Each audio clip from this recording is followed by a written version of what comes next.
Pada episode 19A, kita sudah bahas dokumen yang dibuat oleh Rockefeller Foundation tahun 2010 tentang skenario epidemik dan lockdown. Bagi pemirsa baru yang belum mengikuti episode-episode sebelumnya, Rockefeller adalah salah satu pentolan elit global. Secara dinasti, bisa dikatakan ada dua dinasti pimpinan elit global, dinasti Rothschild dan dinasti Rockefeller.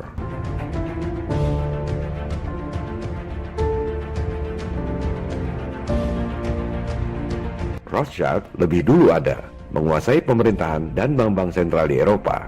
Rockefeller berkiprah 100 tahun setelah Rothschild, menguasai pemerintahan dan bank sentral Amerika.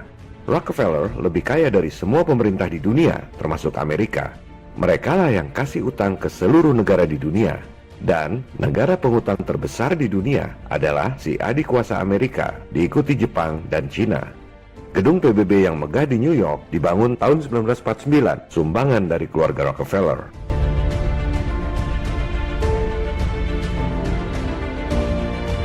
PBB, World Bank, IMF adalah kaki tangan elit global. Mereka berkedok sebagai lembaga-lembaga yang bekerja untuk kemaslahatan umat di dunia. Padahal sebenarnya bertujuan untuk mengontrol semua negara di dunia. Modus penjajahan gaya baru ini sudah lama diketahui oleh bapak bangsa kita, Soekarno. Presiden Soekarno menyebutnya sebagai nekolim, neokolonialisme dan imperialisme.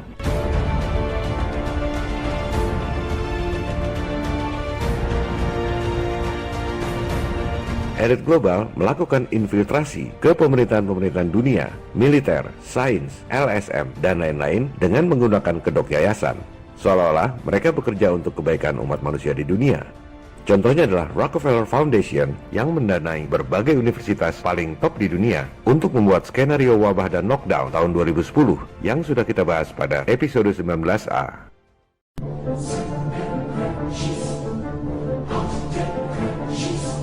Sekarang kita dengar apa kata Rockefeller tentang tudingan bahwa keluarganya adalah elit global yang berkonspirasi merugikan umat manusia lain untuk menciptakan pemerintahan diktator dan otoriter, New World Order.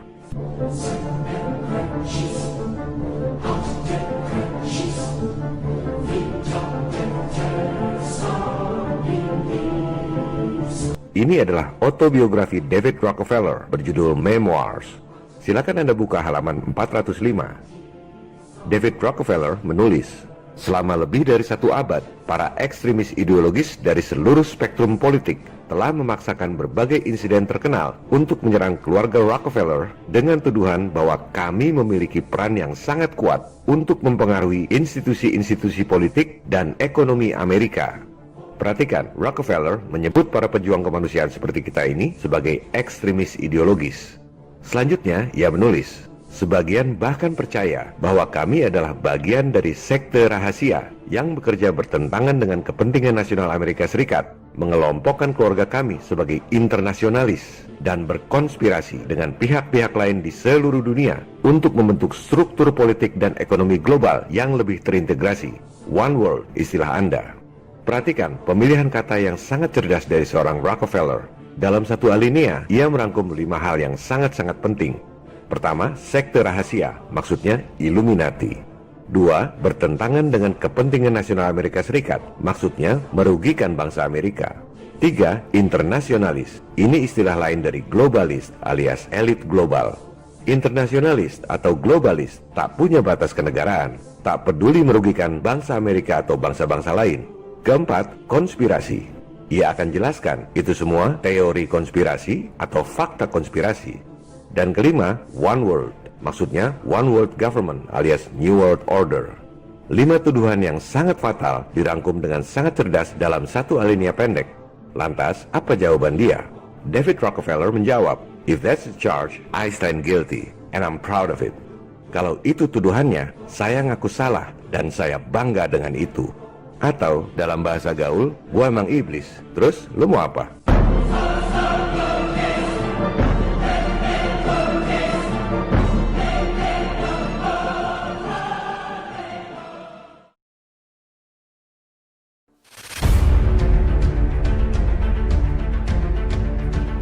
Pada episode 19A, saya sudah sampaikan bahwa apa yang terjadi saat ini, bencana wabah di seluruh dunia, orang-orang pakai masker, cek temperatur di gerbang, lockdown, ekonomi runtuh, peningkatan kemiskinan dan penderitaan rakyat, adalah persis seperti skenario Rockefeller Foundation 10 tahun yang lalu.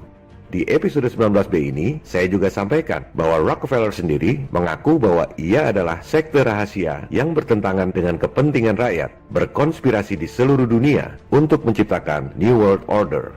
Jadi, yang jahat sebenarnya bukan negara atau pemerintah Amerika, melainkan para elit swasta yang kebetulan banyak tinggal di sana. Rakyat Amerika sendiri sudah dirampok habis-habisan oleh para elit di sana. Cina duluan lockdown dan sembuh adalah bagian dari skenario 10 tahun yang lalu. Tujuannya agar jadi contoh supaya negara-negara lain ikut lockdown. Sementara Amerika memang disetting untuk lambat lockdown, di mana nantinya akan disalahkan sebagai penyebab makin berjangkitnya virus. Itu semua adalah bagian dari skenario 10 tahun yang lalu.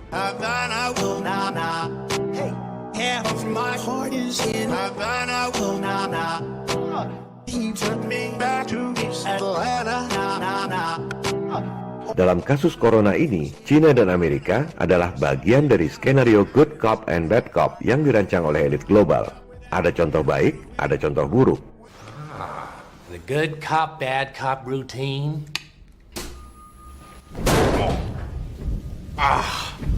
Apa yang saya sampaikan di episode 18 bahwa elit global akan datang pura-pura menawarkan bantuan utang sudah menjadi kenyataan.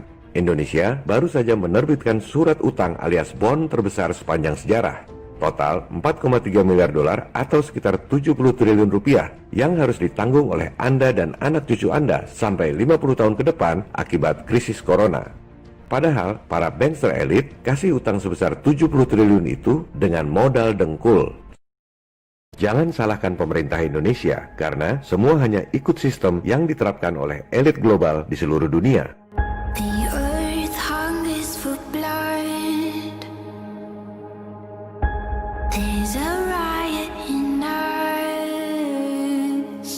Semua suku, agama, berbagai macam aliran politik, dan bangsa-bangsa di dunia harus bersatu melawan penjajahan gaya baru, Nekolim, New World Order.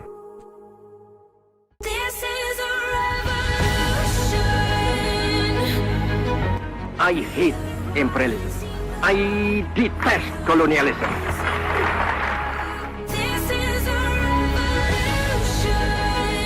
Silakan download dan sebarkan video ini melalui grup-grup messenger dan medsos. Jangan berpikir upaya kita melawan kezaliman global ini berhasil atau tidak. Sebab apa yang kita lakukan dalam hidup bergema di keabadian. This is a revolution. What we do in life echoes in eternity.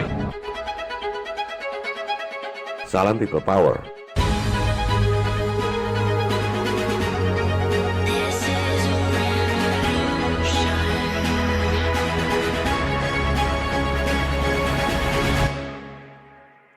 This is a revolution. Revolusimu belum selesai. Jangan berhenti.